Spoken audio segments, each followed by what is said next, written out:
স্ক্রিনে যে ভিডিওটা দেখতেছেন সেটা আগে দেখেন, তারপরে আমি কিছু কথা বলতেছি। আচ্ছা, এই হচ্ছে আমার পা,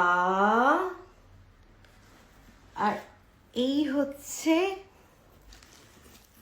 কোরআন শরীফ বুকের মধ্যে লালন করছি। এটাকে আমি পোড়াচ্ছি না, পা দিয়ে মারাচ্ছি না, কিংবা পাতাগুলো ছিঁড়ে ফেলছি না, কিন্তু আমি যেটা করতেছি সেটা হচ্ছে কোরআনের মধ্যেই যেই বিভৎস বর্বর কিছু আয়াত আছে সেগুলো নিয়ে আমি একটু মজার ছলে আপনাদেরকে জ্ঞান দেওয়ার চেষ্টা করি। তো আপনারা তো, আমি যদিও প্রথমেই শুরু করলাম যে আমি তো পা দিয়ে মারাচ্ছি না, মানে সেরকম অবমাননা করছি না কোরআনকে, সেরকমভাবে মানে পুড়িয়ে কিংবা খাতা ছিঁড়ে কিংবা সো অন রাইট। আমি জাস্ট এই কোরআনের মধ্যেগুলি যেই কথাগুলো বলা আছে সেগুলো নিয়েই আপনাদের সামনে আসি, রাইট? সো তারপরেও তো আপনারা আমাকে সারাক্ষণ সেই রকম দুচে দিচ্ছেন, তাই না? সামনাসামনি পেলে তো আপনারা অনেকেই বলছেন যে ঘাড়ে কোপ মারবেন, এবং অনেকেই এরকমও কমেন্টস লিখেছেন যে আমার মনে শান্তি হবে যখন তোরে আমি কোপ মারতে পারবো এবং নিজে মরে যাব। এরকম মানে এত ভালোবাসা। তো আসলে আপনারা কোনটাতে খুশি হবেন?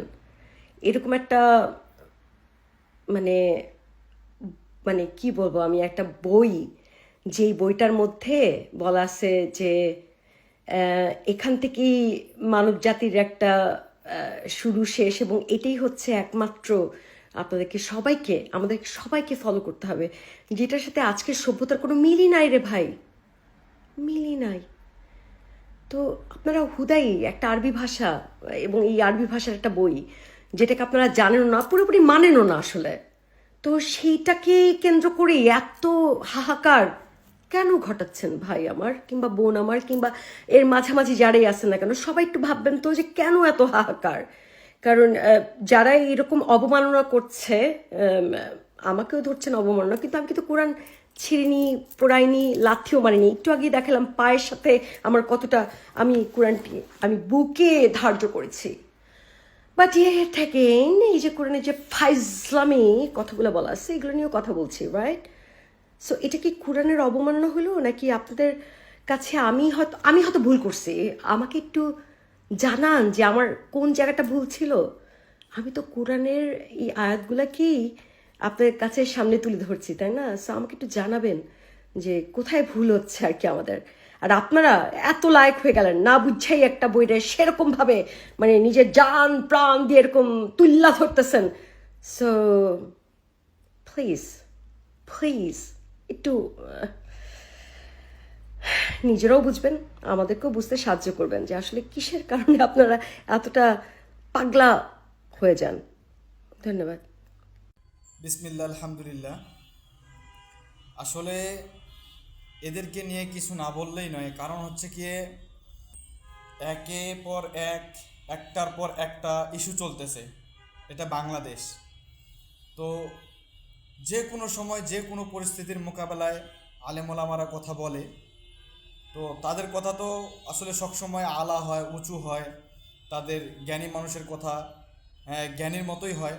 কিন্তু আমি ছোট মানুষ কিছু কথা বলতেছি, সেটা হচ্ছে গিয়ে বর্তমান দেশের প্রশাসন, বর্তমান যারা ক্ষমতায় আছে, যাদের হাতে দেশ আছে, তো তাদের দৃষ্টি আকর্ষণ করব।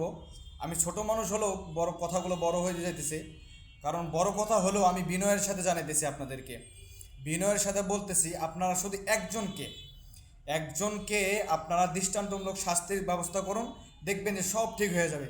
ভাই, বাচ্চাদেরকে পড়াইতে হলে, বাচ্চাদেরকে মেনটেন করতে হলে, শিক্ষকের যে একটা অবস্থা, যে বাচ্চাদেরকে মেনটেন করতে হলে একটাকে শুধু পিটাবে, একটাকে যদি একটু রাগান্বিত অবস্থায় চোখ বড় করে যদি রাগ দেখানো হয়, দেখবেন যে সব বাচ্চা একবারে নীরব, সব বাচ্চা ঠান্ডা। তো এরকম করতে হবে যে একটাকে শুধু দৃষ্টান্তমূলক শাস্তি দিতে হবে। আমার পক্ষ থেকে, আমার মত অনুযায়ী আমি মনে করি যে দৃষ্টান্তমূলক শাস্তি বলতে মৃত্যুদণ্ড। আর মৃত্যুদণ্ড যে দেওয়া হবে, সেটার পরিস্থিতি হবে যে তাকে লটকানো হবে, মানে ঝোলানো হবে। ঝোলানো অবস্থায় তাকে প্রত্যেকটা নাগরিক, প্রত্যেকটা মুসলমান তাকে ঢেল দিবে। সেটা যে কোনো জিনিস দিয়ে ঢেল দিতে পারে। ঢেল দিয়ে মানে তাকে তিলে তিলে মারা হবে।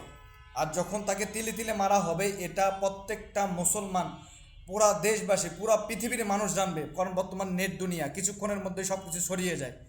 যখন সব কিছু এটা দেখতে পারবে বা জানতে পারবে, তখন সবাই ভয়ে আতঙ্ক থাকবে, কেউ এটা করবে না, কেউই করবে না। এটা আমার কথা না, এটা দেশের 99% মুসলমানের কথা। এটা 99% মুসলমানের এই কথা, এই দাবি। সবাই যে কোরআনের অপমানও করবে তাকেই মৃত্যুদণ্ড দিতে হবে, যে আসুক না কেন। শুধু একজনকে দিয়ে দেখেন পরবর্তী নেক্সটে কেউ করতেছে কিনা। তো সবাই ভালো থাকবেন, সুস্থ থাকবেন। আসসালামু আলাইকুম ওয়া রাহমাতুল্লাহ।